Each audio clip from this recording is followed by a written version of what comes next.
22장. 동포 여러분, 내가 이제 여러분에게 드리는 해명을 잘 들어주시기 바랍니다.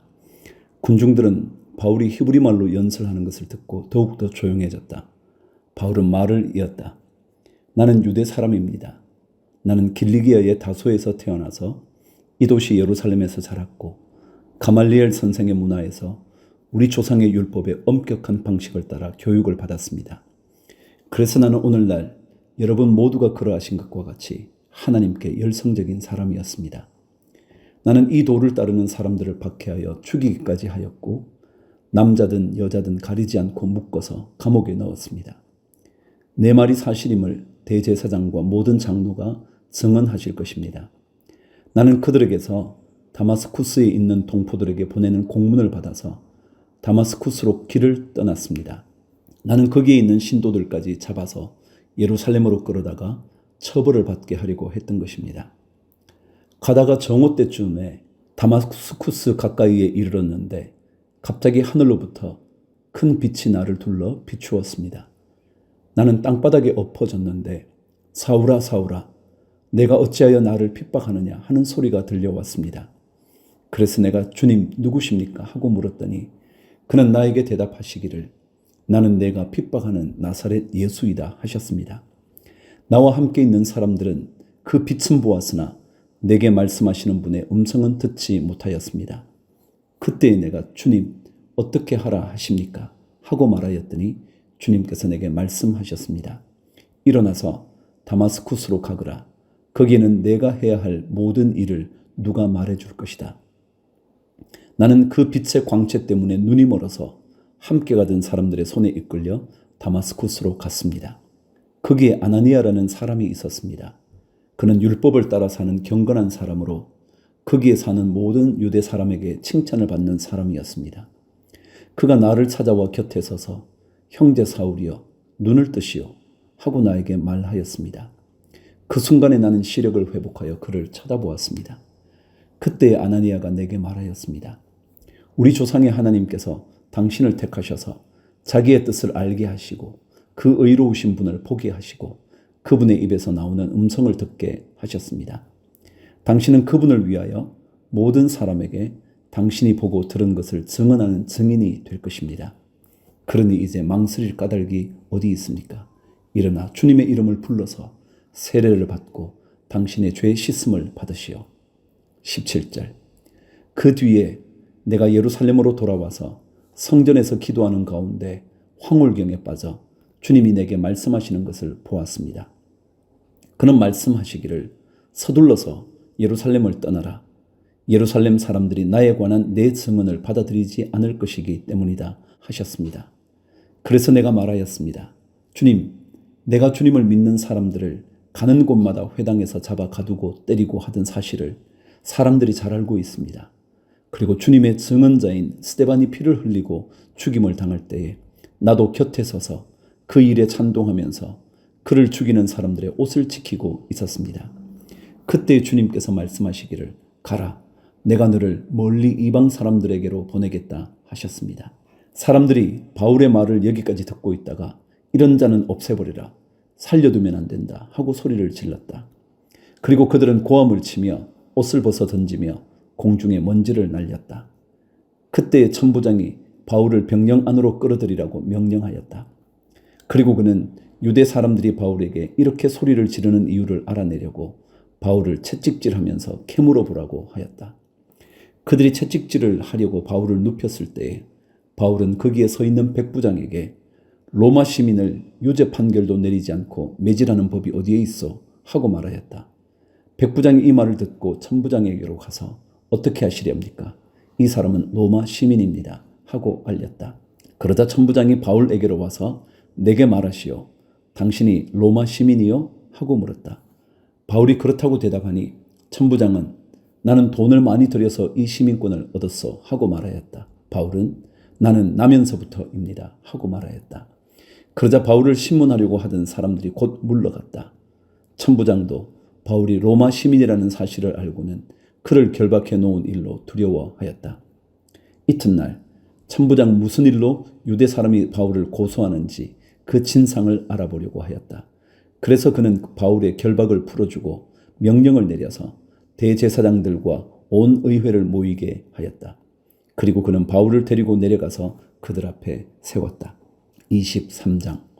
바울이 의회원들을 주목하고 말하였다.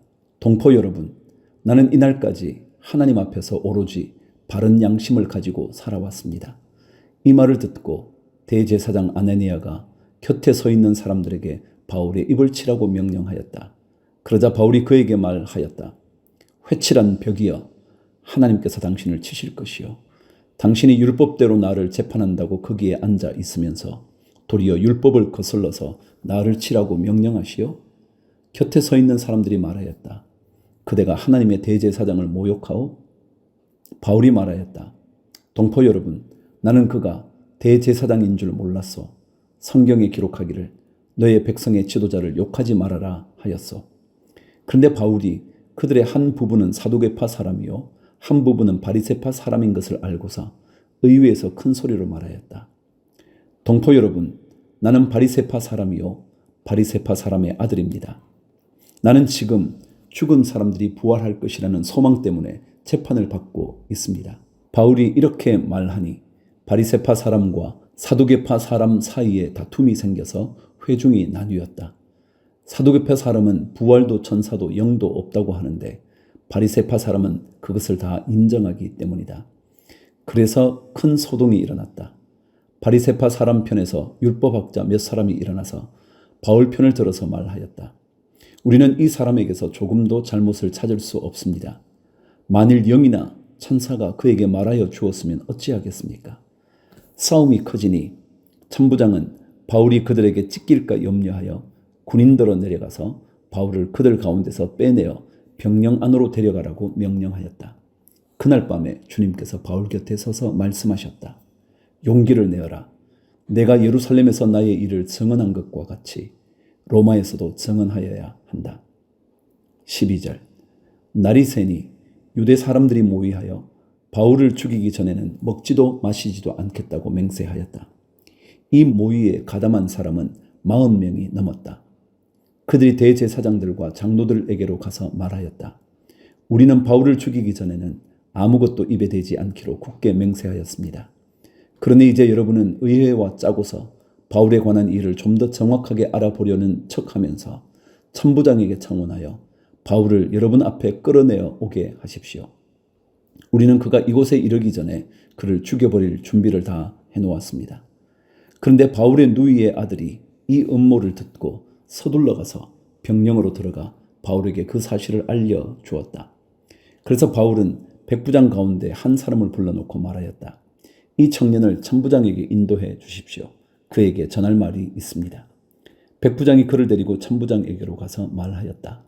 죄수 바울이 나를 불러서 이 청년이 대장님께 드릴 말씀이 있다고 하면서 데려다 달라고 부탁해서 데려왔습니다. 천부장이 청년의 손을 잡고 아무도 없는 데로 데리고 가서 물어보았다. 내게 전할 말이 무엇이냐? 그가 대답하였다. 유대 사람들이 바울에 관해서 좀 더 정확하게 캐물어 보려는 척하면서 내일 그를 의회로 끌어내어 오게 해달라고 대장님께 청하기로 뜻을 모았습니다. 그러니 대장님은 그들의 말에 넘어가지 마십시오. 바울을 죽이기 전에는 먹지도 마시지도 않겠다고 맹세한 사람이 40명 남짓 매복하여 바울을 기다리고 있습니다. 그들은 지금 준비를 다 하고 대장님에게서 승낙이 내리기만을 기다리고 있습니다. 천부장은 그 청년에게 이 정보를 내게 제공하였다는 말을 아무에게도 하지 말아라 하고 당부한 뒤에 그를 돌려보냈다. 천부장이 백부장 두 사람을 불러서 명령하였다. 오늘 밤 9시에 가이사랴로 출발할 수 있도록 보병 200명과 기병 70명과 창병 200명을 준비하여라. 또 바울을 벨릭스 총독에게로 무사히 호송할 수 있도록 그를 태울 짐승도 마련하여라. 그리고 천부장은 이렇게 편지를 썼다. 클라우디오 루시아는 삼가 총독 벨릭스 각하께 문안드립니다. 이 사람은 유대 사람들에게서 붙잡혀서 죽임을 당할 뻔하였습니다. 그런데 나는 그가 로마 시민인 것을 알고 군대를 거느리고 가서 그를 구해냈습니다. 유대 사람들이 무슨 일로 그를 고소하는지를 알아보려고 나는 그들의 의회로 그를 데리고 갔습니다. 나는 그가 유대 사람의 율법 문제로 고소를 당하였을 뿐이며 사형을 당하거나 갇힐 만한 아무런 죄가 없다는 것을 알았습니다. 그런데 이 사람을 해하려고 하는 음모가 있다는 정보를 듣고서 나는 당장에 그를 총독님께로 보내는 바입니다. 그리고 그를 고발하는 사람들에게도 그에 대한 일을 각하 앞에 제수하라고 지시하여 두었습니다. 31절. 군인들은 명령을 받은 대로 바울을 넘겨받아서 밤에 안디바드리로 데려갔다. 그리고 이튿날 기병들에게 그를 호송하게 맡기고 그들은 병영으로 돌아왔다. 기병들이 가이사랴에 이르러서 그 편지를 총독에게 전달하고 바울도 그 앞에 데려다가 세웠다. 총독은 그 편지를 읽고 나서 바울에게 어느 지방 출신인가를 물어보았다. 총독은 바울이 길리기아 출신인 것을 알고 그대를 고소하는 사람들이 도착하면 그대의 말을 들어보겠네 하고 말한 뒤에 그를 헤롯 궁에 가두고 지키라고 명령하였다. 24장. 닷새 뒤에 대제사장 아나니아가 몇몇 장로와 더둘로라는 변호사와 함께 내려와서 총독에게 바울을 고소하였다. 바울을 불러내니 더둘로가 고발하여 말하였다. 벨릭스 총독님, 우리는 총독님의 덕분으로 크게 평안을 누리고 있습니다. 그리고 각하의 선견지명의 득택으로 이 나라에서는 개혁을 많이 이룰 수 있었습니다. 우리는 어떤 면으로나 또 어디에서나 이것을 인정하며 감사하여 마지 않습니다. 나는 총독님을 오래 방해하지 않겠으니 너그러우신 마음으로 우리의 고발을 잠깐 들어주시기 바랍니다. 우리가 본 바로는 이 자는 연병 같은 자요, 온 세계에 있는 모든 유대 사람에게 소란을 일으키는 자요, 나사렛 도단의 우두머리입니다. 그가 성전까지도 더럽히려고 하므로 우리는 그를 붙잡았습니다. 총독님께서 친히 그를 신문하여 보시면 우리가 그를 고발하는 이유를 다 아시게 될 것입니다. 그러자 유대 사람도 이에 합세하여 그의 말이 모두 사실이라고 주장하였다. 그때의 총독이 바울에게 말하라고 머리를 끄덕이니 바울이 대답하였다. 총독님께서 여러 해 동안 이 나라의 재판장으로 계신 것을 내가 알고 있습니다. 그러므로 나는 기쁜 마음으로 내가 한 일을 변호하겠습니다. 내가 예루살렘에 예배하러 올라간 지 열 이틀밖에 되지 않았다는 것은 총독님께서도 곧 아실 수 있습니다.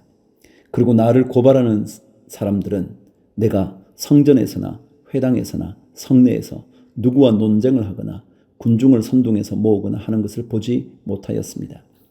지금 그들은 내가 한 일을 들어서 고발하고 있지만 총독님께 아무 증거도 제시할 수 없습니다.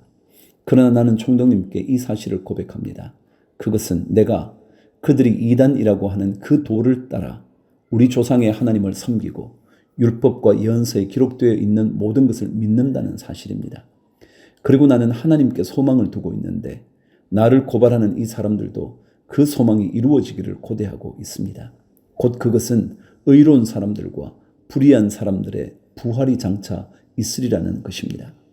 그러므로 나도 언제나 하나님과 사람들 앞에서 거리낌 없는 양심을 가지려고 힘쓰고 있습니다.